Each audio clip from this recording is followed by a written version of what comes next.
এই ভিডিওতে আমরা নৌকা এবং স্রোত সংক্রান্ত একটি গুরুত্বপূর্ণ সমস্যার সমাধান একটি ট্রিকের সাহায্যে করব।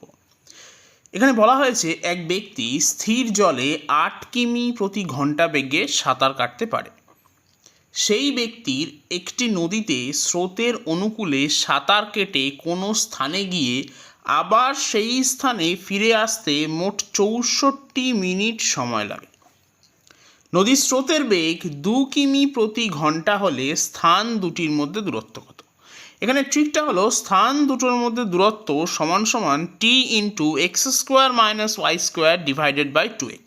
এখন প্রশ্ন হলো কোনটা কি? টি হলো সময়। এখন অবশ্যই সময়কে আমাকে ঘন্টায় প্রকাশ করতে হবে, তার কারণ বেগগুলো সব কিমি পার ঘন্টায় দেওয়া আছে। তাহলে এই অঙ্কের ক্ষেত্রে টি এর মান হবে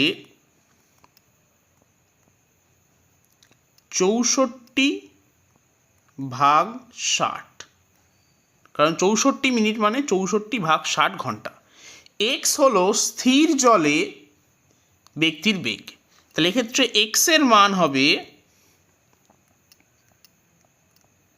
8 এবং ওয়াই হলো নদীর স্রোতের বেগ, তাহলে ওয়াই এর মান হবে 2। আমরা এই ভ্যালুগুলো সূত্রের মধ্যে বসিয়ে দেবো, বসিয়ে যা আসবে সেটাই হবে আমার উত্তর। তাহলে মানগুলো বসিয়ে দিচ্ছি। তাহলে টির জায়গায় বসাচ্ছি 64/60,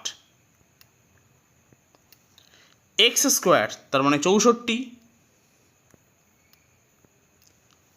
ওয়াই স্কোয়ার তার মানে 4, ডিভাইডেড বাই 2 ইন্টু এক্স তার মানে 16।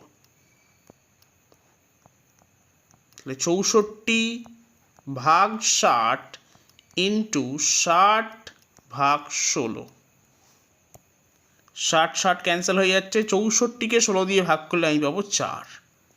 তাহলে উত্তর হবে অপশন ডি, 4 কিমি।